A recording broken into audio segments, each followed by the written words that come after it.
Hello everyone and welcome back. In this video we're going to look at some of the basic rules of probability which we will use to calculate how likely events are to occur. So to help us visualize some probabilities, we can use a Venn diagram which shows all of the possible outcomes of an experiment. The outer box represents the sample space, and each event can be drawn with circles whose areas represents the probability of the event. Now the probability of an event must be a value that's between 0 and 1. This is called the probability assignment rule, and it can be stated mathematically by this inequality.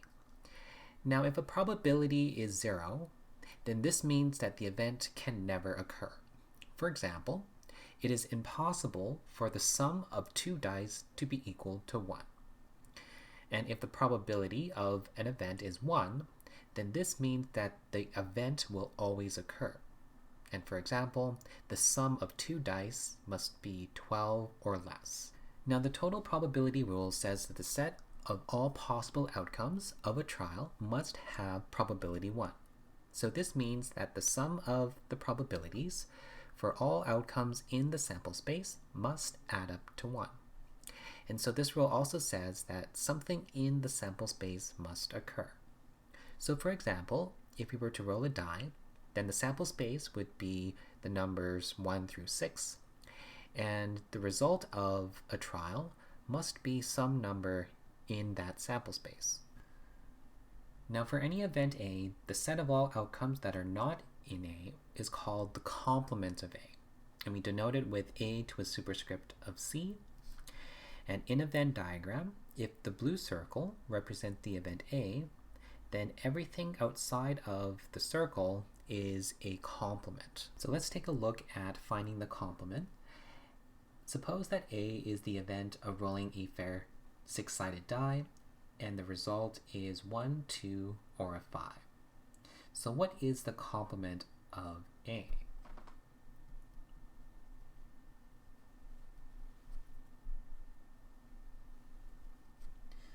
So A is the result of 1, 2, and 5. And so a complement is going to be all other numbers, which will be 3, 4, and 6. So a complement is the result of these three numbers. Now in some cases where we're finding probabilities, it might be easier to look for the probability of the complements instead.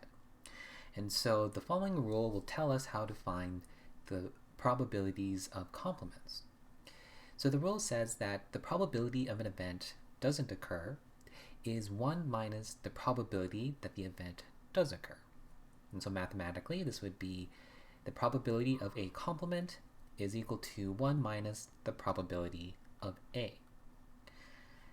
Now equivalently, we can rearrange this formula to obtain this one. So it also says that the probabilities of A and A complement must add up to 1. So if we were to add the probability of A to both sides of this equation, we end up with this one. So let's consider a simple example of how this rule will work.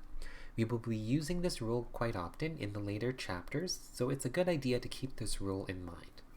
Now let's find the probability of tossing a fair die, and the result is at least 2 by using the complement rule.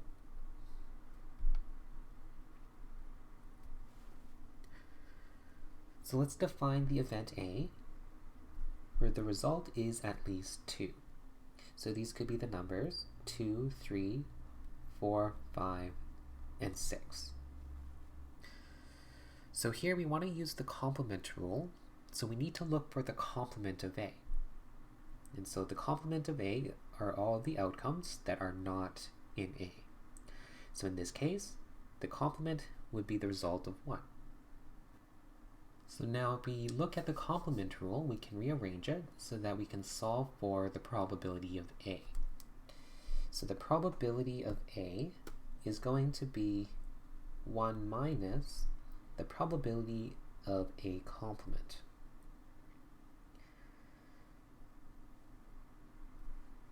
So this gives us 1 minus, Now the probability of A complement is the probability of rolling a 1. And this will be 1 out of 6, since they are equally likely outcomes. And simplifying, we get 6 out of 6 minus 1 out of 6, which will be 5 out of 6. Okay, so the probability that we roll at least 2 on a fair die is 5 out of 6. Now note that we could have also calculated this probability directly, but the point of this example was to illustrate that we can also calculate it by using the complement rule as well. And in some cases, this will be easier than the direct calculations. So now let A and B be 2 events. We call the events A and B to be disjoint or mutually exclusive if there are no outcomes in common. So in a Venn diagram, we see that the events A and B have no overlap. So they are disjoint.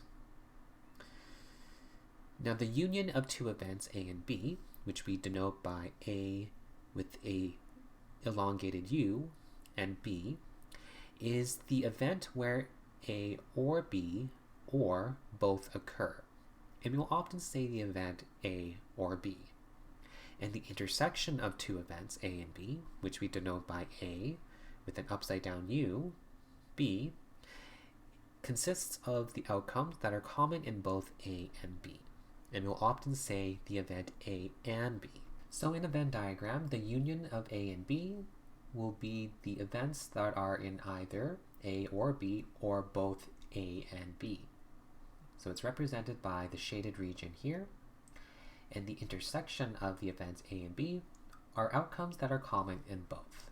And so that's indicated by this shaded region. Now we'll talk about the addition rule for disjoint events.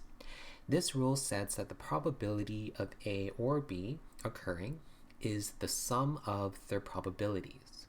So mathematically, this can be written as the probability of A or B is equal to the probability of A plus the probability of B. And this rule requires that the events must be disjoint, so they have no overlap. And we can visualize the rule by looking at their Venn diagrams. So the probability of A or B is the probability of A plus the probability of B. So let's look at an example. By calculating the probability of rolling a fair die, and the result is either even or a 5. So let's define our events. We'll let A be an even number, which will be the numbers 2, 4, or 6. And the event B is going to be the result of 5. So we're looking for the probability that the result is an even number or a 5.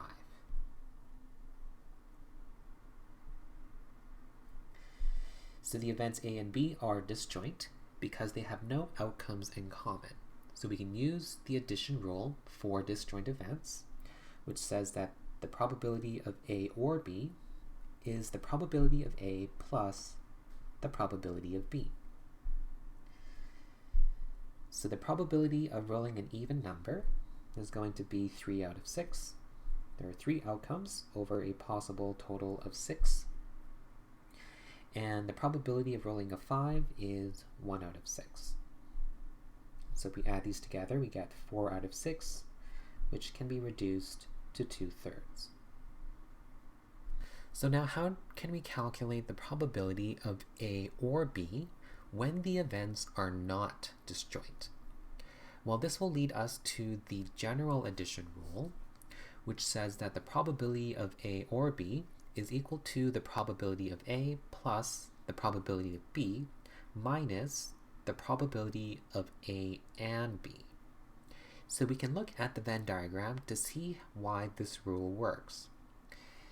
So let's consider 2 events that may not be disjoint, so they could have some overlap. So if you want to calculate the probability of A or B, which is represented by the shaded region, then we can look at finding the probability of A, which will be this circle, and then if we add it to the probability of B, but notice that we are double counting the intersection twice. So if we subtract one of the intersections, then we get the probability of A or B. So note that this rule will still work even if the events A and B are disjoint. If A and B are disjoint, meaning that there's no overlap between the two events, then the probability of A and B will be equal to 0, since there is no intersection between A and B.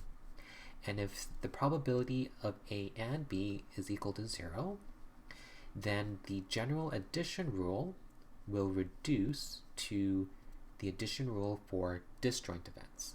So let's take a look at using all of the rules we've discussed in the next example. So let A be the event of rolling an even number on a die, and B be the event of rolling a number less than 5 on the die. So let's write down the events A and B. So A is the event of rolling an even number, which will consist of the values of 2, 4, and 6. And B is the event of rolling a number less than 5. So these are the numbers 1, 2, 3, and 4. Now let's find the probability of A. So the probability of rolling a 2, 4, or a 6, there are 3 outcomes out of a total of 6 possible. And so this will reduce to 1/2. So the probability of rolling an even number is 50%.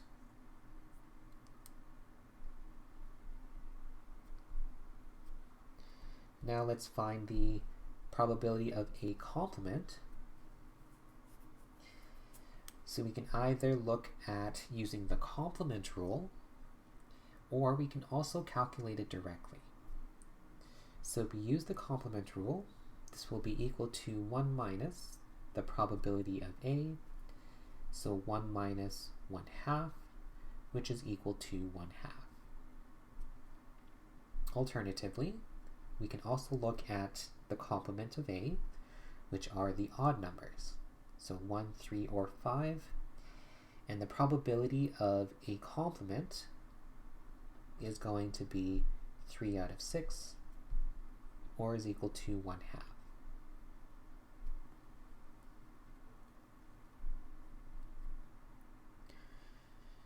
Now let's find the probability of B. So the probability of rolling a 1, 2, 3, or 4, there are 4 possible outcomes out of a total of 6. So this can be reduced to 2/3.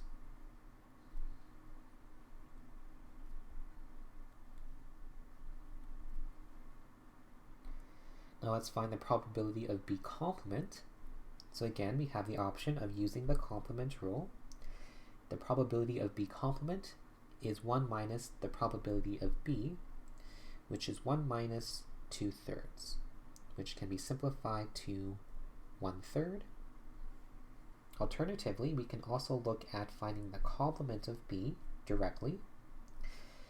So the complement of B are the numbers 5 and 6. And the probability of B complement, well, there are 2 outcomes out of a total of 6, which can be reduced to 1/3. So now let's look at the probability of A and B, which is the probability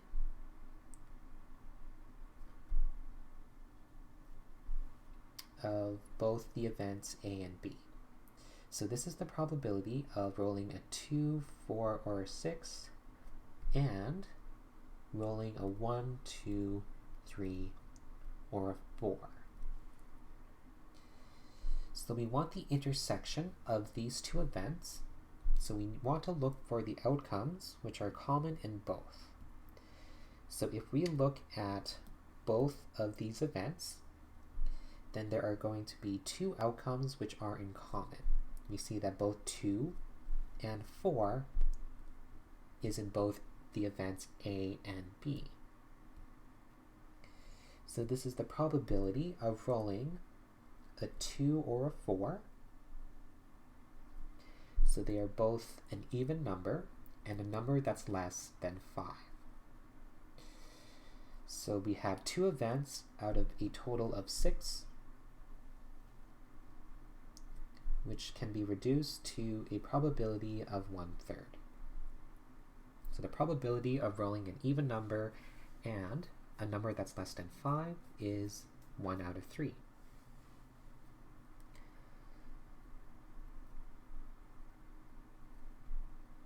And lastly, let's find the probability of A or B.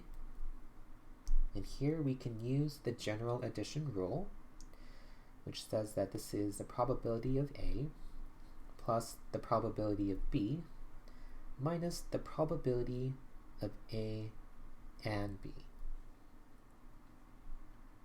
Okay, so from part A, we calculated the probability of A to be 1/2. In part C, we found the probability of B is 2/3. And from part E, we found that the probability of A and B is 1/3.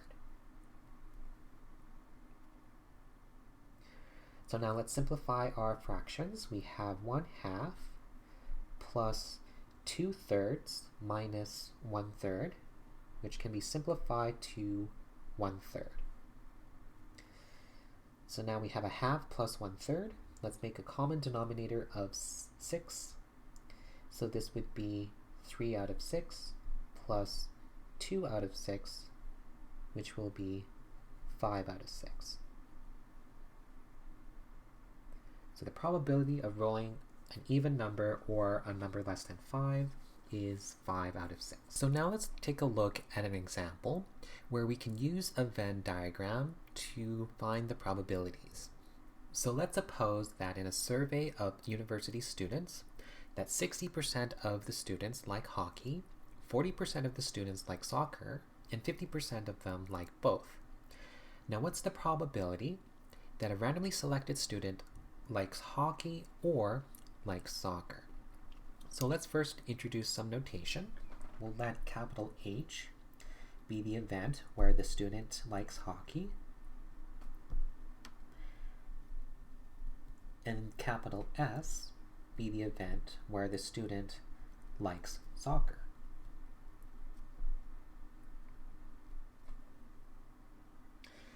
Now we're given that 60% of students like hockey, so that tells us the probability of H is equal to 0.6. We know that 40% of students like soccer, so the probability of S is 0.4. And the probability that the student likes both hockey and soccer, so mathematically this is the probability of H and S, is equal to 15%, or 0.15. Now for part A, we're looking for the probability that a student likes hockey or that they like soccer. So mathematically, we're looking for the probability of H or S. So let's draw a Venn diagram to help us find this probability. So the outer box represents the sample space, and then we can draw circles that represents each event. So we'll draw a circle for H, so that a student likes hockey.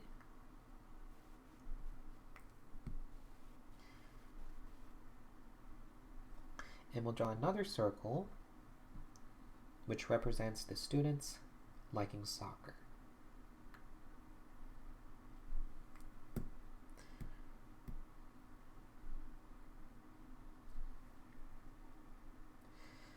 So now let's determine the areas for each of these regions.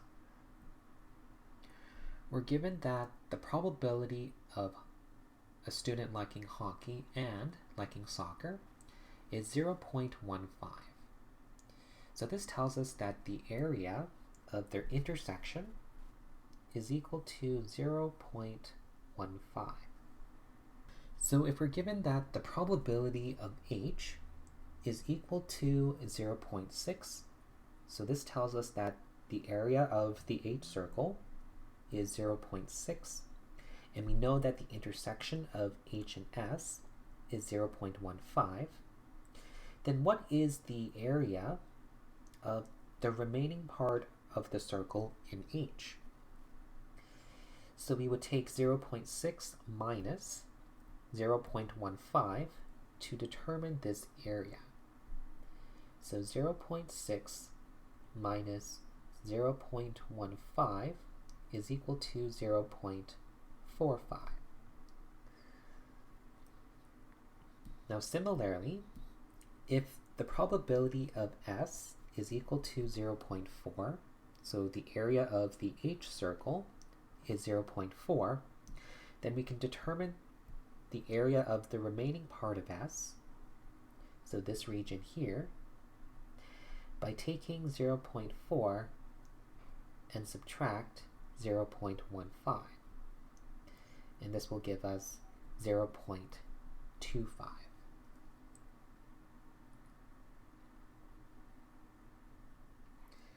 So now we can determine the probability of H or S. We can add up the three regions. So we have 0.45 plus 0.15 plus 0.25. And this will add up to 0.85. Alternatively, if you like using the formulas, we can also use the general addition rule. So the rule says that we take the probability of H and add it to the probability of S, and then subtract the probability of H and S. So we know that the probability of H is 0.6.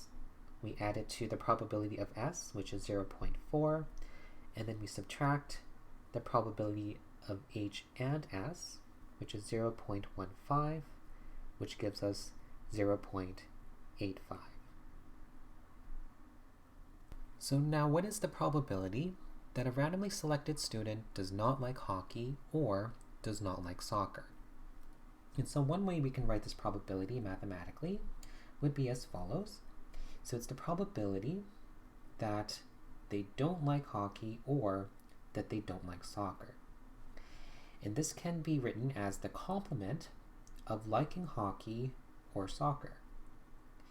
So this could be the complement of H or S.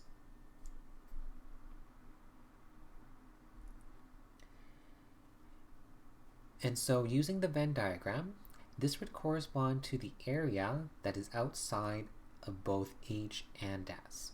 So if they don't like hockey or that they don't like soccer, then that would be the region which is shaded by this green area.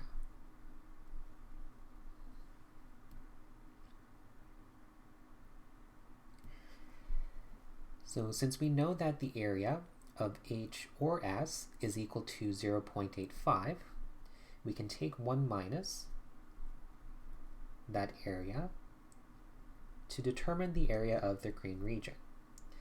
So this would be 1 minus 0.85, which is equal to 0.15. And mathematically, we can also use the complement rule. This is 1 minus the probability of H or S. And we know from part A that the probability of H or S is equal to 0.85. And so this will be equal to 0.15. And lastly, what is the probability that a randomly selected student likes hockey but does not like soccer? So here we're looking for the probability that they like hockey but they don't like soccer. So this can be represented as H and S complement. So in the Venn diagram, this would correspond to the region that is inside of H, but outside of S. And so this would be the shaded region here. So the area inside of H, but that lies outside of S. And from our earlier calculations, we found this area to be 0.45.